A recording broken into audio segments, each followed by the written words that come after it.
You're here because you're a teacher who's preparing English students for the Cambridge B2 First exam, or the B2 First for schools, and you want to know what it entails or refresh your memory. I'm Will from Enchanted ESL, and I've prepared hundreds of students for the Cambridge exams over the years. A lot of them have been for the B2 First. It's super popular and very important. As a result, I'm in a great position to share my knowledge. In this video, we'll look at the B2 First exam as a whole, how it's scored, what the different parts are, and a few ways of approaching it. Oh, and if the B2 First isn't what you're looking for, I also have videos on the B1 Preliminary and the C1 Advanced exams. I'll put them down in the description. So, let's start with the basics. The Cambridge B2 First exam gives you a qualification that proves you have proficiency in English to a B2 level according to the Common European Framework of Reference for Languages. That means it's for upper intermediates. It's super useful for applying to universities and getting jobs, especially in international business. And as it's specifically a B2 exam,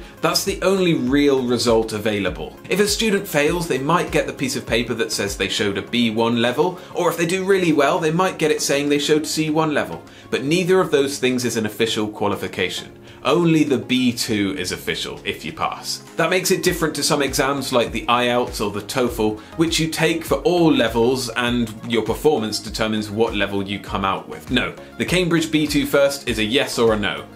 B2 or not B2? That is the question. As a result, all the questions are at a B2 level. They're quite tricky. A B1 level student will struggle to get many points at all. And there are 5 parts of the overall qualification, which are taken in 4 exams. First of all, you have the speaking, the listening, and the writing. These are 3 separate exams. And then you have one exam which includes the reading and the use of English. So those 2 parts are done together in the same session. And each part is worth an equal 20% of the overall grade. So that reading and use of English paper, it might just seem like one exam, but it's actually 40% of the overall score. And to pass, a student needs to get about 60% of the overall marks. I say 60% because it's not always an exact figure. The different exams get moderated slightly up or slightly down, but for our purposes, 60% is what we're aiming for. And that is a global average. Students do not need to get 60% in all 5 of the parts. They can get 50% in the use of English and then 70% in the writing, and they'll balance out. So the 60% I mentioned corresponds to 160 on the Common European Framework scale. 160 is the lowest point for a B2, and it goes up to 180, which is C1 level. And there are different gradings depending on where between 160 and 180 a student falls. But that's all details you don't really need to know. 60% is the number you need to have in your mind. But if you are interested and want to go in a bit more detail, I'll leave a link to the page where Cambridge explains how the system works. Okay, now let's look in a bit more detail at each individual part. Just so you know, I will be making individual videos for each of the reading, writing, listening, use of English and speaking, so those will go into a lot more detail than we do here. Right now we're just looking at the general format and some ideas on how you can approach this from a big picture point of view. The speaking can be a source of worry for many students. It's a performance, they have to put themselves in a difficult position. But actually for me and a lot of my students, it's the best part. It's a part where you can pick up loads of points. Now the Cambridge exams are quite unique in that the speaking parts are done in pairs. So 2 candidates doing the exam in the same room at the same time. That's because some of the parts of the speaking involve discussion and conversation with your partner. And in some rare occasions, a student might end up doing it in a 3. So when there's an odd number of people and somebody doesn't have a pair, then they get thrown into a group of 3. But this is avoided where possible. And it's not the end of the world if it does happen, it just means the test is going to be a bit longer. If you're teaching a group class, you can control who the pairs are. You can put them in partners depending on how well they work and speak together. Putting them with friends is usually an okay idea unless they start distracting each other. I recommend spending a bit of time trying out different pairs and seeing what works best. If you're preparing an individual student, it's a bit trickier. They're not going to find out who their partner is until the day of the speaking exam, which can be a little stressful. However, it's important to note that their mark is not affected in any way by their partner. The exam is specifically designed this way. You can train your students to get the best marks possible regardless of who their partner is. But of course there's that fear of the unknown. If you get a weird partner, you don't know what to expect from them. But from all my experience, none of my students have ever said they had a problematic partner. The examiners know how to handle this kind of thing. And the same is true for the examiners. I've never heard anything negative about Cambridge speaking examiners. And along with having 2 candidates, there are also 2 examiners. One examiner asks the questions and does a tiny bit of scoring, and the other sits in the corner, listens, and gives most of the marks. The exam is not recorded, it's assessed then and there. The examiners are highly trained and give loads of opportunities for the students to succeed.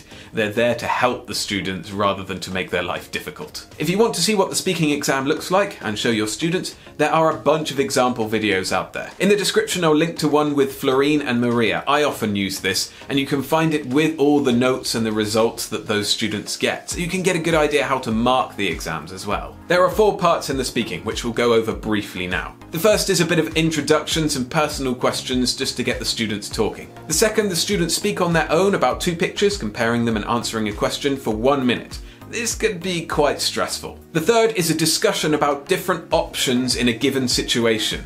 In this one, the students talk to each other. And the final part is a broader conversation about a topic. The examiner asks questions, but encourages the students to interact and converse with each other. Overall, the speaking test takes about 14 minutes, and that goes up to about 20 minutes if they're doing it in a 3. If you have students who are confident at communicating, this can be a real opportunity to pick up points. I would get them aiming for maximum marks in the speaking test if you can. For my students, it's usually the highest scoring part. The writing is also a part where students can pick up a bunch of points. In the B2 First, it's quite formulaic and predictable. Students have an hour and 20 minutes to complete 2 writing tasks, which is plenty of time, given that each has to be 140 to 190 words. Actually, the main problem my students have is cutting their word count down. Both of the writing tasks are weighted equally, 20 points each. The first writing is always an essay. The question gives plenty of context and direction. They don't need to think of incredible ideas and come up with a brand new argument. But they do need to follow the conventions of an essay and give their opinion. From the start, I train my students in writing an essay the Cambridge way. There's a specific formula that if they follow, they're more likely to get maximum points. The second writing task gives the student a choice between 3 different options. Those 3 different options can be an email or a letter, an article, a review, or a report.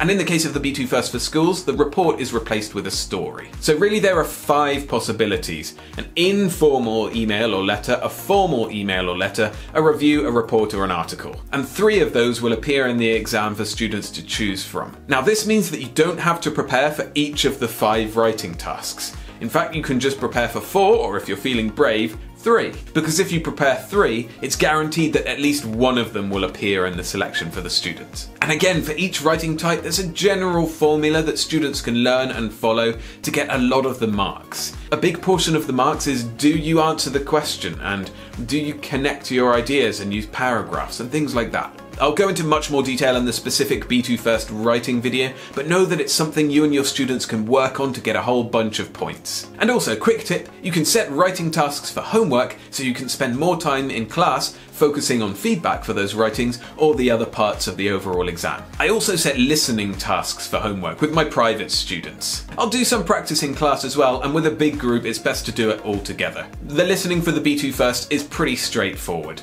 There's nothing in there that's out of the box or completely wild that students will never have come across before. There are 30 questions in total, each worth 1 mark. There's some multiple choice, some gap fill, some matching, those kind of questions that they'll be used to. The thing is about this level though, it's not just about listening for information. It's about filtering out distracting details and getting the gist of what somebody is saying. For example, they'll say something like, "I couldn't get the bus because I didn't have enough money, so I called my mum to pick me up. She was busy, so I had to go on foot, and now I'm tired." The question of how did Sam get home is obviously walking, but there are a lot of distractions in there. A student just listening out for words like bus and mum will get this question wrong. And notice they said on foot, while in the answer it's walking. Although they mean basically the same thing. That kind of thing is typical in the listening part. There are loads of traps. But it might not be as tricky as the reading and use of English paper. Alright, so let's look at this. We've got one exam paper that takes an hour and 15 minutes that includes both the reading and the use of English. This is a big one. It accounts for 40% of the overall grade. That means it provides a lot of stress to me and my students. It starts off with 4 use of English parts. The first 3 are pretty straightforward, there's nothing too crazy here. You have to fill in the gaps. Yes, there's some slight variations, but mostly there's some text and a space, and students have to write in or choose the correct answer to go in that space. Each part has 8 questions worth 1 mark each. Then part 4 is a nightmare. It's sentence transformation with some really tricky structures. There are 6 questions each, with 2 points awarded for each question.